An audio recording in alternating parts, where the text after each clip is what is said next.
राष्ट्रीय स्वयंसेवक संघ में सन 1927 से ही अपना घोष प्रारंभ हो गया था। एक शंख से प्रारंभ होने वाला यह घोष अपने ज्येष्ठ और तपस्वी वादकों के कष्ट साध्य एवं अनथक प्रयासों के द्वारा विकास के अनेक चरणों को पार करता हुआ आज संपूर्ण देश के लगभग हर जिले तक पहुंचा है। प्रारंभ में शंख, आनक, पणव, वंशी इत्यादि वाद्यों का ही प्रयोग हुआ। धीरे धीरे सन 1960 के पूर्व ही श्रृंग वाद्यों का भी प्रयोग प्रारंभ हो गया। इन वाद्यों को सामान्यतः ब्रास बैंड के नाम से जानते हैं। प्रथमतः नागपुर व पुणे में ही ये वाद्य प्रयोग में लाए गए।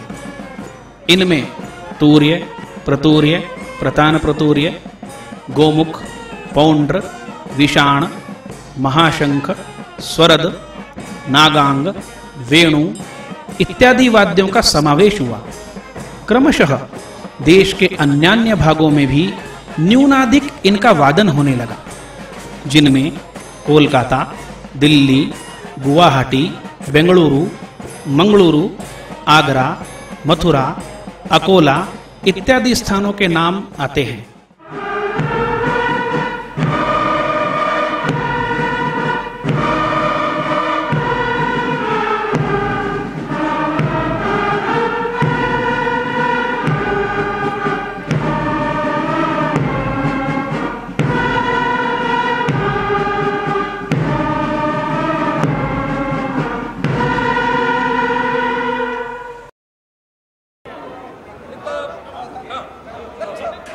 देश के सभी प्रांतों में श्रृंग वाद्यों का शिक्षण एवं वादन विधिवत रूप से प्रारंभ हो, इसी उद्देश्य को ध्यान में रखकर इस 7 दिवसीय अखिल भारतीय प्रशिक्षण वर्ग का आयोजन मध्य प्रदेश के ग्वालियर शहर में किया गया। वर्ग की दिनचर्या में प्रतिदिन 5 घंटे वादन अभ्यास गणशः व सांघिक रूप से होता था। प्राथमिक पाठों के अभ्यास पर विशेष रूप से जोर दिया गया। वाद्यों का अनुरक्षण, सुधार, स्वर मेलन एवं वाद्यों के उचित प्रमाण का प्रात्यक्षिक भी सभी शिक्षकों के द्वारा हुआ।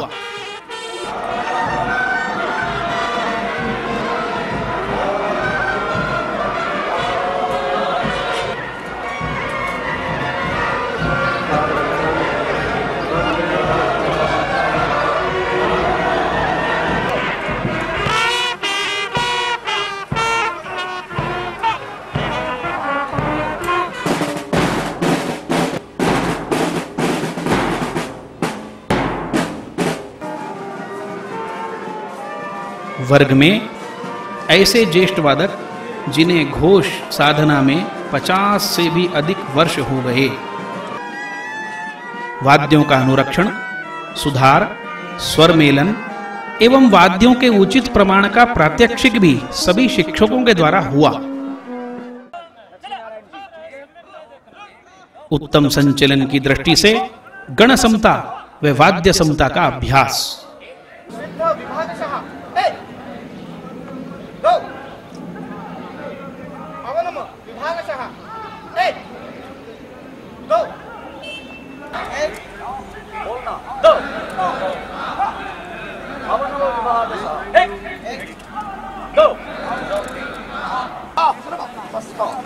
अंतर देखिए, अंतर मेंटेन करना है।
ये अपने बजाने का क्रम रहेगा।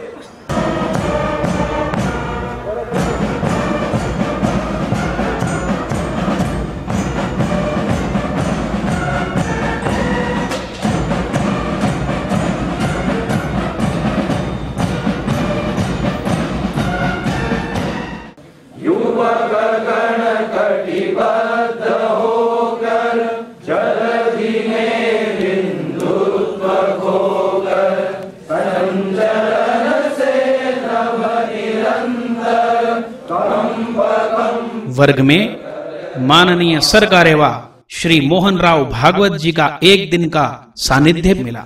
हमारा घोष वादन एक विशिष्ट उपयोग के लिए हम करते हैं, वो है रणवाद्य। तो हमारे यहाँ रणवाद्य कौन कौन से थे और उसमें से आज की आवश्यकता पूरी करने वाले कौन कौन से रहेंगे, ये हमको खोज के निकालना पड़ेगा। ऐसे रणवाद्यों को हम अपने घोष में ले सकते हैं। बाकी जितने वाद्य अपने यहाँ पर बजते हैं उनका तत्व तो हमारे यहाँ परंपरागत है, उस तत्व के वाद्य हमारे यहाँ परंपरा से बजते हैं। थोड़ा बहुत कुछ उसमें पाश्चात्य रूप आ गया है और अभी वो प्रचलित है सर्वदूर, अपने यहाँ भी हमने स्वीकारा है, लेकिन वो रिप्लेस नहीं हो सकता ऐसी बात नहीं है। लेकिन हमको ये देखना पड़ेगा कि हमारे उपयोग के लिए जो आवश्यक है वो हम लेंगे। मेरी मातृभूमि मंदिर है। ऐसे ऐसे प्रयास करके वाद्य जमा किए, वादन सिखाने वाले पास लाए और अपना घोष का काम प्रारंभ हुआ। अब शंख सिखाने वाला नहीं था, तो शंख की रचनाएं सुनकर सीटी पर बजाना, सीटी पर बजाना सीखना सुनकर। और यहाँ का पिताजी थे आनंद वादक, उनको वंशी भी नहीं आती थी उस समय, शंख भी नहीं आता, तो नागपुर से वो सीटी पर बजाकर यानी सीटी पर बजाना सीखकर नागपुरा में आता और अच्छे वंशी वादक को सीटी बजाकर दिखाता, वो उसका स्वर वादन पकड़ लेता था और उसके आधार पर फिर शंख वादन। परिश्रम कितना करना पड़ता होगा और कितना ध्यान रखना पड़ता होगा देखिए। क्योंकि इस प्रकार खूब परिश्रम करके घोष का वादन लोगों ने सीखा, सिखाने वाले तैयार किए और अपना अच्छा वादन प्रारंभ। लेकिन पहले से ही यह भी भान रहा और उसके लिए प्रयास रहा कि अच्छा बैंड खड़ा करना हमारा काम नहीं है। कार्यकर्ता निर्माण के लिए ये आवश्यक जो हमारा शारीरिक विभाग है उसके लिए ये साधन है। भारतीय इतिहास संकलन समिति के आदरणीय श्री हरिबाबू वजे, हिंदुओं का संगठन करना, संगठन से सामर्थ्य, सामर्थ्य से संपन्नता और संपन्नता से सार्वभौमत्व, यह है संघ निर्माण करना चाहता है। अपने को क्या देन देनी है विश्व को? ये देनी है कि रण संगीत में विश्व को भारत की क्या देन है, ये हम हमारे परिश्रम से देने का प्रयत्न करेंगे। अखिल भारतीय कार्यकारिणी के सदस्य आदरणीय सु रामण्णा जी का चर्चा सत्र। जीवन में कुछ करना है तो, जीवन में कुछ करना है तो मन को मारे मत बैठो, मन को मारे मत बैठो। वो खरगोश में अति विश्वास था और कछुआ में आत्मविश्वास था। अखिल भारतीय शारीरिक शिक्षण प्रमुख आदरणीय श्री लक्ष्मणराव पार्डीकर जी ने कहा कि घोष विभाग में क्रमशः होने वाले परिवर्तनों को शीघ्रता से स्वीकार करने की मानसिकता व योग्यता होनी चाहिए। साथ ही संघ में घोष विभाग की भूमिका के बारे में उन्होंने विस्तार से समझाया। अखिल भारतीय कार्यकारिणी के सदस्य आदरणीय श्री कृष्णप्पा जी ने भारत में संगीत की महान परंपरा एवं महान संगीतज्ञों की साधना पर प्रकाश डाला। अखिल भारतीय साहित्य परिषद के राष्ट्रीय संगठन मंत्री आदरणीय श्रीधर राव पराड़कर ने संगीत के द्वारा संस्कार की गहनता को समझाया। रात्रि कार्यक्रम में वादकों द्वारा प्रतिभा प्रदर्शन।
ग्वालियर शहर में घोष पथ संचलन।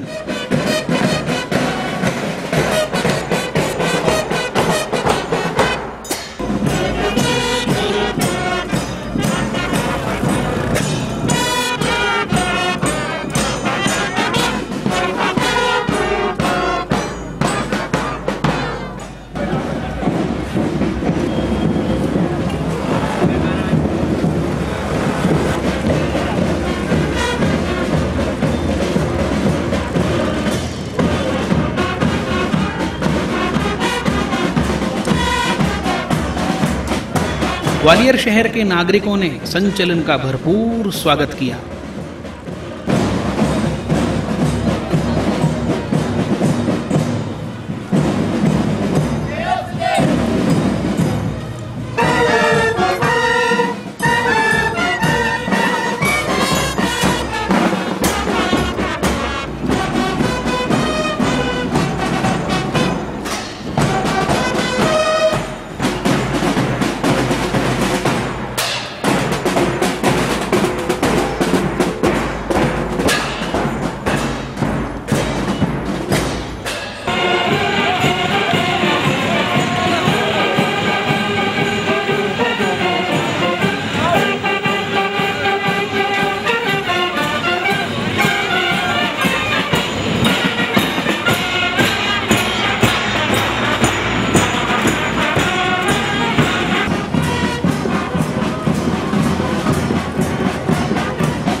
स्थानीय छत्री मैदान पर वर्ग का समारोप कार्यक्रम।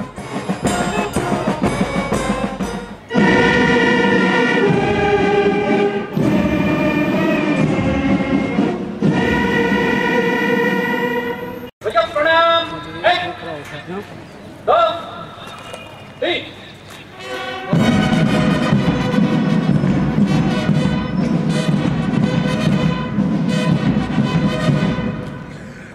नमस्ते सदा वत्सले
वर्ग कार्यवाह श्री सुनील राव देसाई द्वारा प्रतिवेदन।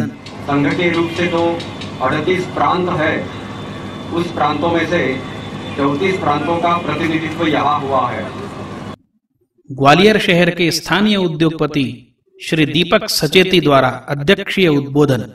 ये अपने आप में एक इसका नया ही रूप है। आर्मी का जो घोष हम सुनते हैं वो कुछ अलग होता है, लेकिन ये हमारा बिल्कुल देसी टाइप का घोष जो था, ये शायद संघ के पास ही उपलब्ध है। संकटों पर मात कर यह राष्ट्र विजयी हो हमारा। मुख्य वक्ता आदरणीय सु रामण्णा जी का उद्बोधन। घोष की भी एक अनूठा विशेषता है, बेजोड़ है, संपूर्ण दुनिया में मैं दावा कर सकता हूं। हमारे घोष विभाग की विशेषता है सभी वाद्य विदेशी, लेकिन सभी रचनाएं शुद्ध भारतीय स्वदेशी, और रचनाओं को बनाने वाले इस स्वदेशी भारत के लिए समर्पित संघ के स्वयंसेवक। ये घोष की विशेषता है। एक और विशेषता आपको बताना मैं चाहता हूं, इन स्वयंसेवकों के हाथों में जो वाद्य आप लोग देख रहे हैं, संघ से दिया हुआ नहीं है। ये आश्चर्य की बात है, कुछ लोगों को विचित्र भी लगता है, ये क्या पागल है ऐसा उनको लगता है। क्यों?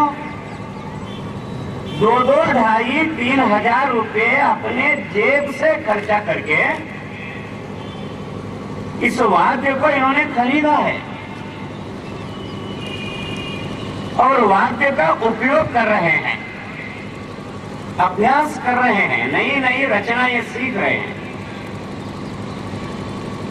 मात्र 7 दिन में विविध प्रांतों से आए हुए स्वयंसेवक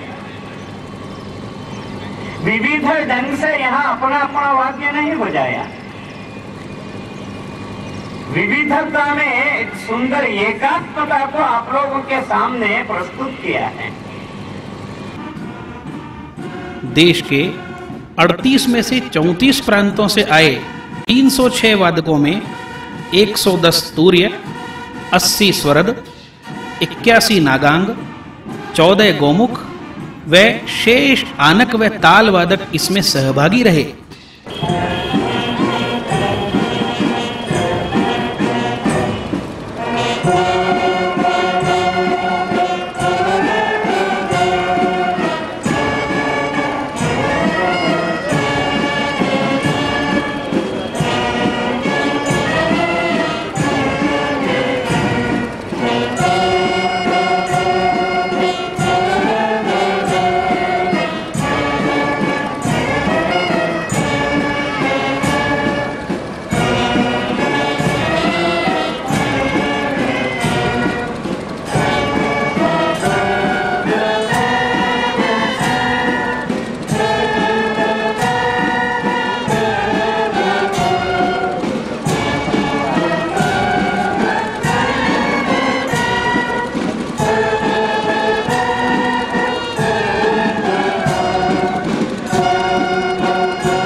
संघ के इतिहास में अखिल भारतीय स्तर पर श्रृंग वाद्यों के प्रशिक्षण का यह पहला वर्ग संघ घोष के विकास में एक और मील का पत्थर साबित होगा।